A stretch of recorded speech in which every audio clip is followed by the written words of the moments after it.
Alléluia, peuple de Dieu, frères et sœurs en Jésus-Christ. Que le Seigneur Jésus-Christ vous bénisse. Que la grâce et la paix de notre Seigneur et Sauveur Jésus-Christ reposent dans vos vies. Au nom de Jésus-Christ de Nazareth. Que le Seigneur vous bénisse. Que la bonté et la miséricorde de notre Seigneur et Sauveur Jésus-Christ reposent dans vos vies, dans vos familles. Au nom de Jésus-Christ de Nazareth. Que la paix du Seigneur descende dans vos vies et vos familles au nom de Jésus. C'est prophète Joseph Sambou de l'église évangile de la gloire de Jésus-Christ. Donc, je viens à cette occasion vraiment pour vous communiquer les grâces du Seigneur Jésus-Christ. Bon, que le Seigneur Jésus-Christ m'a accordé et je bénis son nom. Et je m'adresse particulièrement aux frères chrétiens de l'église de Côte d'Ivoire encore.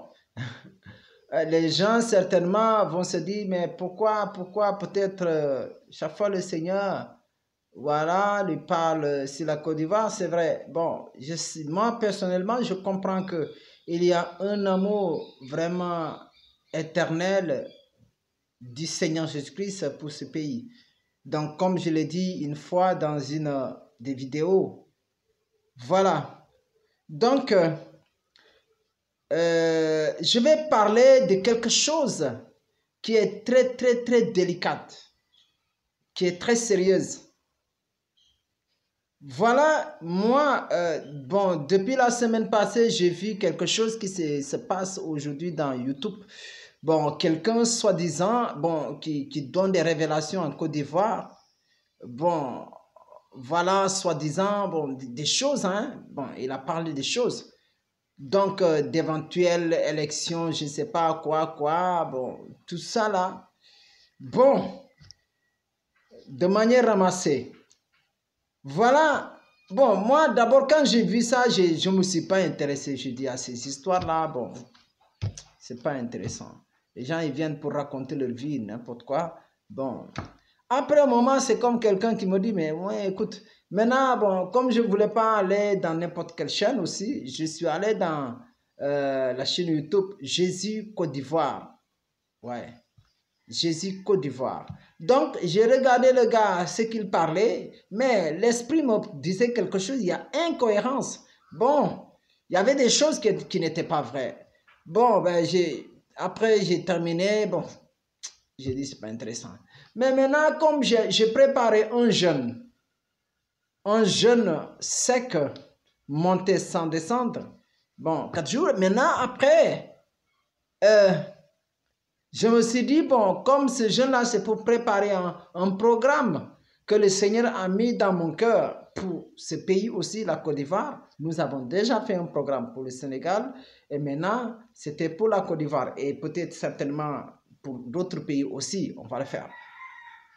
Maintenant, j'ai jeûné. Après, j'ai dit, Seigneur, pendant ce temps, Seigneur, comme je vais donner un programme pour la Côte d'Ivoire, programme de jeûne et prière pour la Côte d'Ivoire.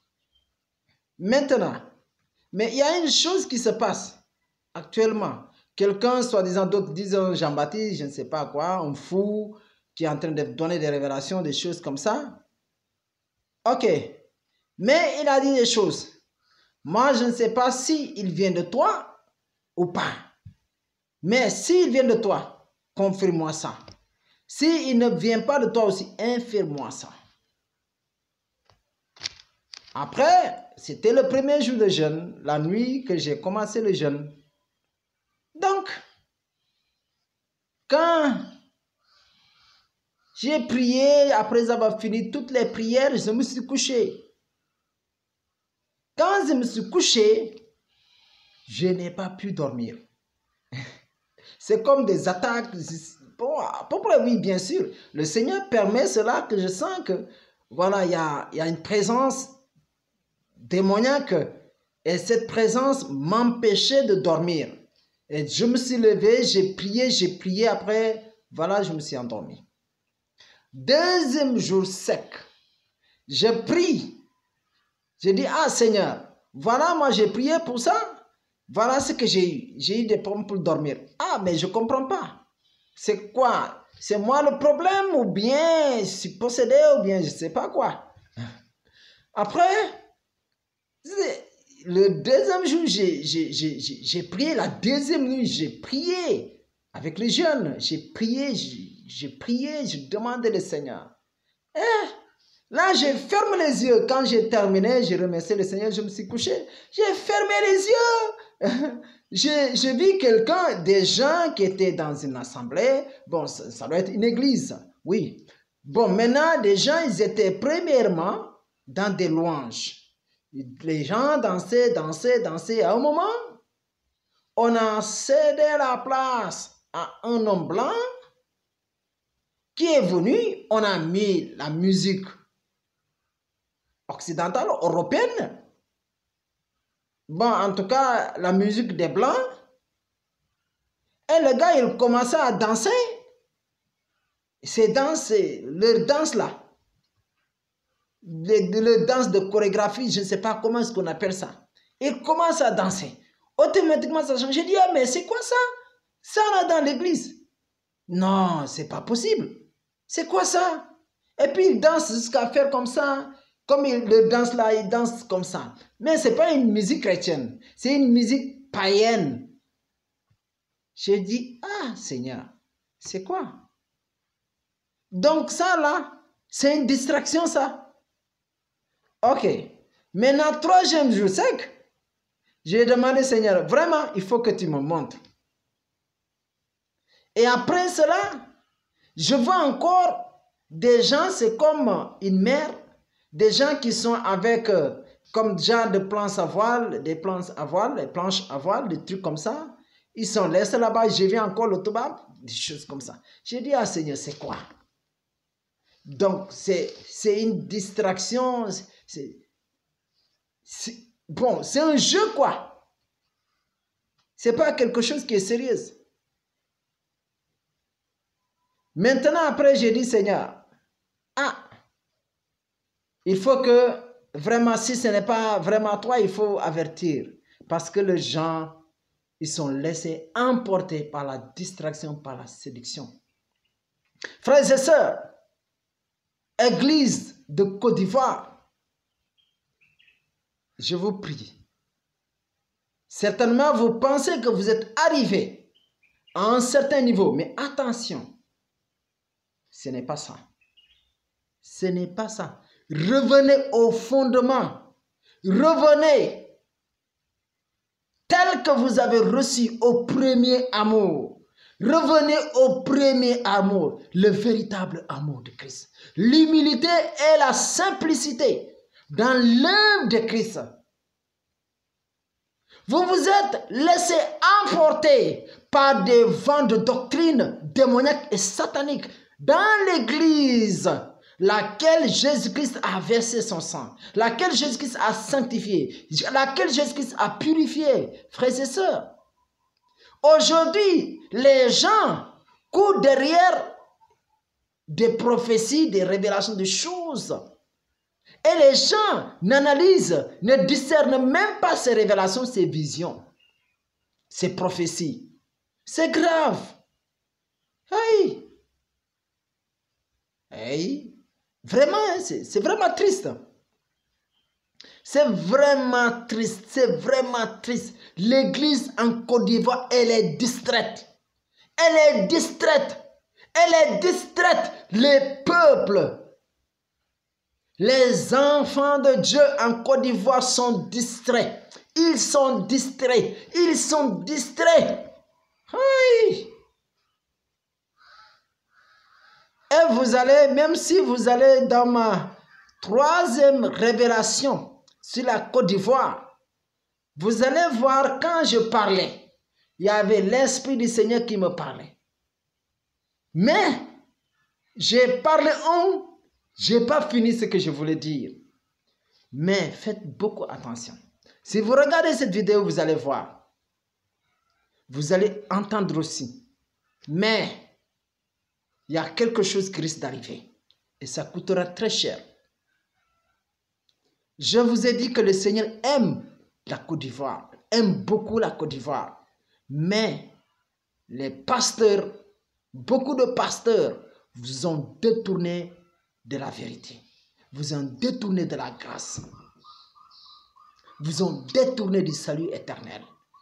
Voilà pourquoi nous allons prendre Matthieu chapitre 24, verset 24.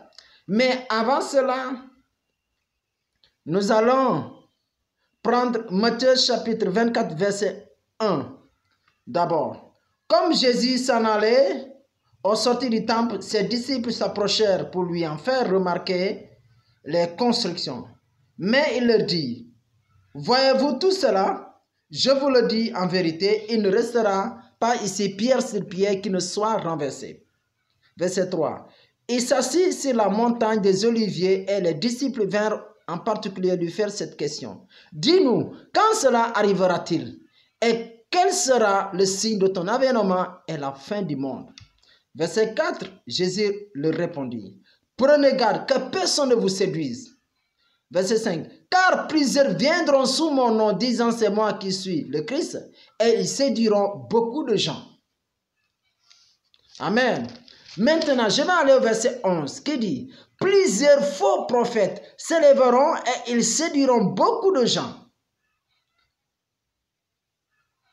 Et il dit, et parce que l'iniquité se sera accrue, la charité du plus grand nombre se refroidira. Verset 13 dit, mais celui qui persévérera jusqu'à la fin sera sauvé. Et maintenant je vais prendre le verset 24. Le verset 24 dit, car il s'élèvera de faux Christ et de faux prophètes. Ils feront de grands prodiges et des miracles au point de séduire, s'il était possible, même les élus. Verset 25 dit, voici, je vous l'ai annoncé d'avance. Si donc on vous dit, voici, il est dans le désert, n'y allez pas. Voici, il est dans les chambres, ne le croyez pas. Vous voyez cela?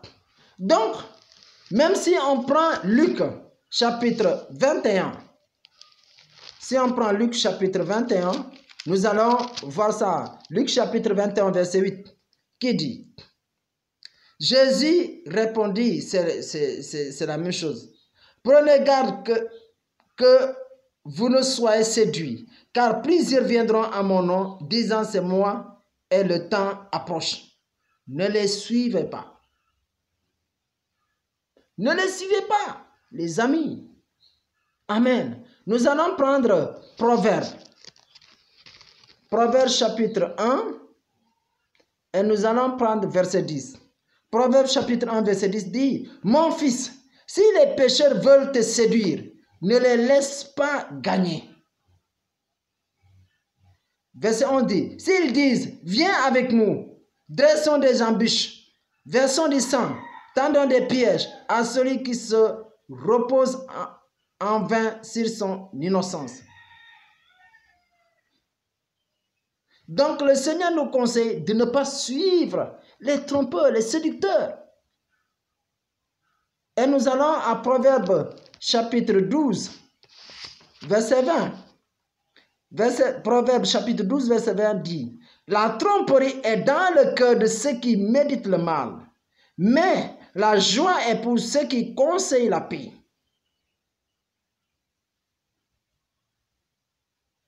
Le verset 21 dit, aucun malheur n'arrive au juste, mais les méchants sont accablés de maux. Verset 22 dit, les lèvres fausses sont en horreur à l'Éternel, mais ceux qui agissent avec vérité lui sont agréables. Amen. Le verset 23 dit, l'homme prudent cache sa science, mais le cœur des insensés proclame la folie. Amen. Gloire à Jésus. Nous allons voir Ephésiens chapitre 4, verset 14. Ephésiens 4, 14. Donc ici, l'Esprit du Seigneur qui s'est manifesté dans la vie de l'apôtre Paul pour donner les différents ministères, les 5 ministères, au verset 11, 12. Maintenant, je vais prendre le verset 13. Voilà, verset 13 qui confirme que les différents ministères sont pour l'édification de l'Église, du corps de Christ. Donc c'est pour le perfectionnement de l'Église de Jésus-Christ, du corps de Christ. Il dit verset 13, jusqu'à ce que nous soyons tous parvenus à l'unité de foi et de la connaissance du Fils de Dieu, à l'état d'homme fait, à la mesure de la stature parfaite de Christ. Verset 14 dit, afin que nous ne soyons plus des enfants flottants et emportés à tout vent de doctrine, par la tromperie des hommes, par le ruse dans les moyens de séduction. Mais que professant la vérité dans la charité, nous croissions à tous égards en celui qui est le chef, Christ. Amen. Maintenant, nous allons à Colossiens chapitre 2, verset 8. Colossiens chapitre 2, verset 8 dit, prenez garde que personne ne fasse de vous sa proie par la philosophie et par une vaine tromperie, s'appuyant sur la tradition des hommes, sur les rudiments du monde et non sur Christ. Amen. Voilà. Et ici, frères et sœurs, je veux tout simplement vous dire, c'est une tromperie. Ce n'est pas vrai. Cet homme-là, il ne vient pas de Christ. Ce n'est pas l'esprit de Jésus-Christ. Écoutez bien ce qu'il dit. Moi, certainement, je vais prendre le temps pour réécouter ce qu'il a dit. Mais ce n'est pas vrai. Le Seigneur m'a révélé que ce n'est pas vrai. Et je vais oser dire ça, parce que l'œuvre du Seigneur, on ne joue pas avec. Voilà pourquoi je parle, parce que le Seigneur a des âmes à sauver. Les frères et sœurs, cachez-vous pour chercher la face du Seigneur. Cachez-vous pour demander l'orientation de Jésus-Christ dans l'église, laquelle vous devez vous trouver pour le salut de votre âme. N'allez pas n'importe quelle église. N'entendez pas, il y a des miracles, je ne sais pas, il y a ceci, des prophéties, il y a ceci. Non, n'allez pas. Tant que vous n'avez pas fait de retraite, de jeûne, de prières, la méditation de la parole du Seigneur pour savoir si l'église est de Christ ou pas. C'est grave. C'est grave. Faites beaucoup attention, frères et sœurs. Faites beaucoup attention. Vraiment, que le Seigneur vous bénisse. Le Seigneur vous aime. C'est pourquoi il révèle ces choses-là à ses serviteurs pour qu'il vous avertisse par l'Esprit du Seigneur pour que vous preniez garde. Parce que nous sommes dans la fin des temps. Il y aura beaucoup de séduction. Il y aura beaucoup de tromperies, de faux miracles, de fausses prophéties, de fausses révélations qui ne viennent même pas de Christ. Mais ne vous laissez pas entraîner par ces tromperies, par ces ruses du diable. Le diable a tellement de plans. Le diable connaît que les hommes, les personnes en Côte d'Ivoire, ils aiment Jésus. Mais aimez Jésus avec la sagesse et l'intelligence de Christ. Aimez-le de tout votre cœur. Et cherchez là où vous devez mettre vos pieds. Il y a des véritables serviteurs en Côte d'Ivoire. Des hommes qui servent Jésus de tout leur cœur, de toute leur âme, de toute leur pensée, de toute leur force, de tout leur esprit.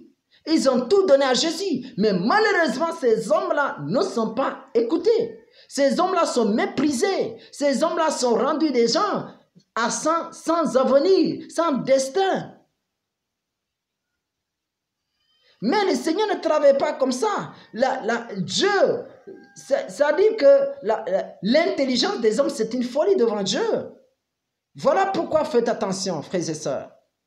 Faites attention. Vraiment que le Seigneur vous bénisse. Que la grâce et la paix de notre Seigneur et Sauveur, Jésus-Christ, repose dans vos vies. Au nom de Jésus-Christ, vraiment réveillez-vous. Réveillez-vous. L'église de Jésus-Christ de Côte d'Ivoire, réveillez-vous. Nous sommes tous un en Jésus. Nous sommes frères et sœurs en Jésus-Christ. Si tu vois ton frère en danger, reprends-le. Dis-lui le danger qu'il court. Et voilà, le Seigneur sauvera ton frère ou tes frères et sœurs. Vraiment, que le Seigneur vous couvre de sa grâce, de sa protection divine, de sa couverture divine au nom de Jésus-Christ. Soyez bénis au nom de Jésus-Christ de Nazareth. Amen.